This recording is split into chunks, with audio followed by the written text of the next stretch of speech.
Hello, I am Miss AyeVee. I'm your Clark County Poet Laureate, and we are back for another episode of the Poetry Corner right here on Clark County TV, local channel 4. This is a very special month for us, you guys. We are celebrating Hispanic Heritage Month with the amazing local talent, Alicia Sincera. Thank you so much for being here. Yes, thank you for having me. I'm so excited to be here with you. It's always such a good time.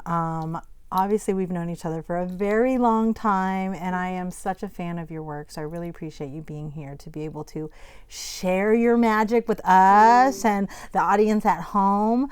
So talk to me a little bit about this kind of like poetry journey for you. You know, some writers say that, their work comes from a deeply personal place, and we've had that kind of conversation too. So do you mind talking to us a little bit about just how you're able to dive into those personal things and like transmute that into actual poetry form?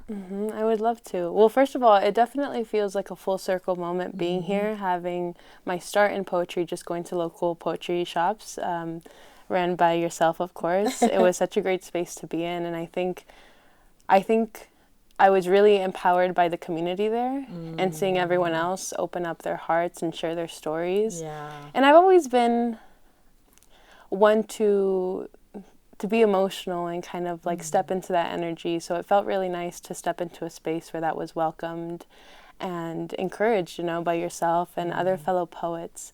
So, moving through the stages of, okay, we're workshopping, we're writing together, we're building that trust within ourselves, and then just this small community, then stepping out to these open mics and poetry slams with this competition aspect. But because we had such a great base of trust and mentorship and friendship, I think it really got to flourish, and I got to bring poetry into different spaces as well throughout the community. So that's been really amazing.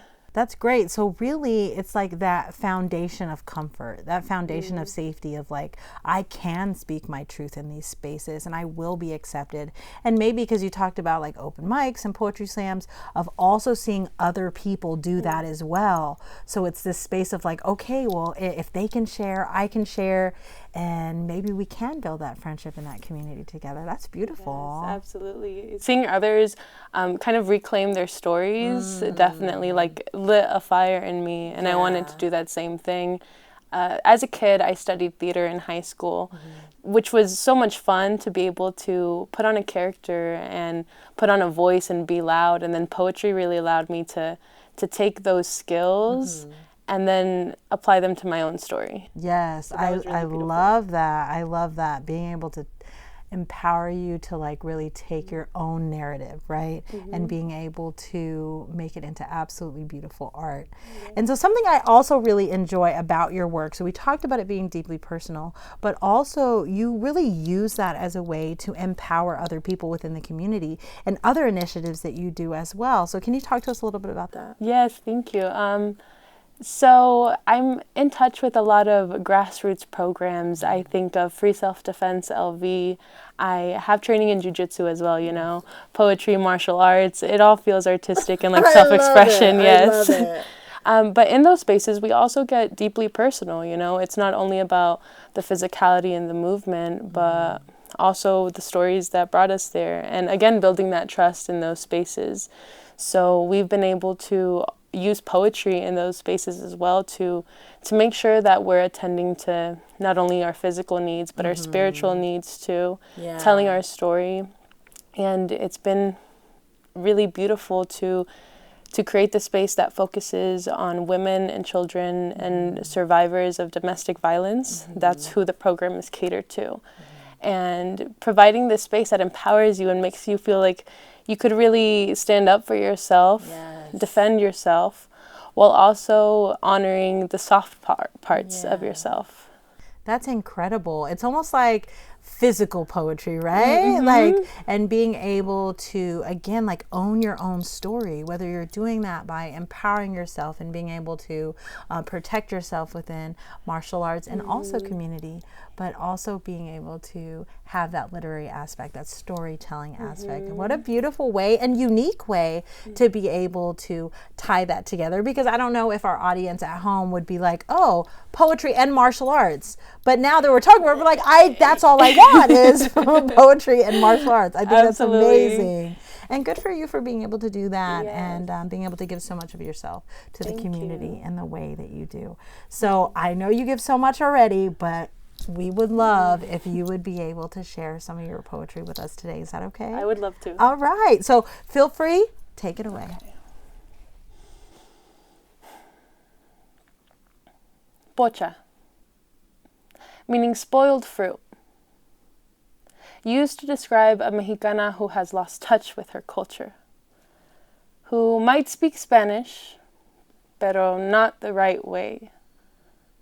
A fruit, plucked from its roots, off-colored, and perhaps a spot of rot, like the mangos y aguacate when it hits the grocery stores.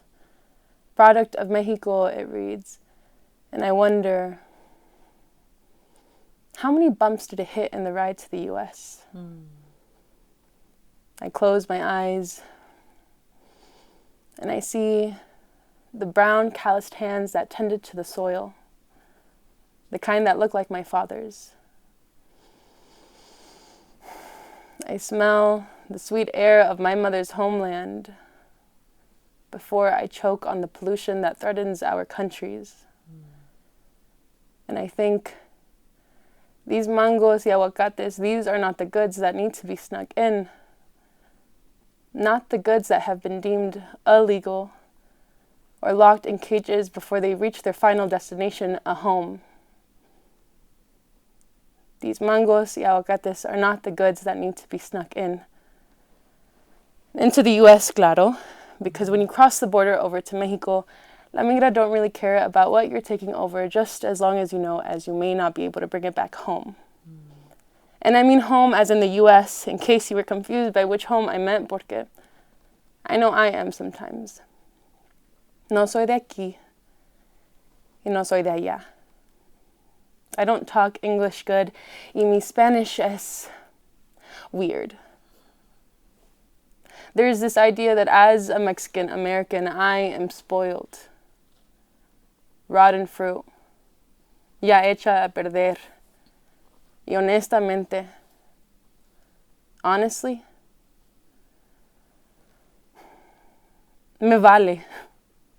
I don't care about any opinion someone may have about my multifaceted existence. Cuando era niña, when I was a girl, sure. When my papi was deported, sure. When my mama's murder case was dropped with ease because of her nationality, yes, it hurt. Trying to make sense of these man-made catastrophes, breaking apart families. I sought truth and found that it was not me who was rotting, but those who are filled by hate and act on animosity. I speak two tongues, and I know words could never hurt me. Pocha, meaning spoiled fruit. But I'm not fruit. I'm alive. I bruise, but I don't rot. And I know now that I have roots on both sides of your border. So, if you decide to call me Pocha, add an ita at the end. Pochita. So I know you mean to be endearing. Yes, come on, poet. Thank you. Snaps at home. That is my favorite poem. So I really appreciate you doing that one, and how beautiful and how perfect for this point in time that we are here, and as a great way to celebrate such a beautiful and rich, diverse culture that we have. And I hope that everyone at home is enjoying their Hispanic Heritage Month and finding ways that they can tap in with their community right here in Southern Nevada. Thank you so much, Alicia. Thank you for being here, and I hope you all can find out a little bit more about Alicia Sincera as well, and maybe take some free self-defense classes as well. Thank you so much. And folks, if you want to find out more about what's happening in Clark County poetry-wise, go ahead and feel free to head over to the Clark County website, and you'll find all things poetry as well. And keep in mind, we do have an open mic that will be taking place at the Las Vegas Book Festival on October 17th. So I hope to see you guys there. It will be hosted by yours truly, creatively, and maybe you can share your own secret talents with poetry. Thank you guys so much for being here. Remember, it's always a good time for poetry. Thank you.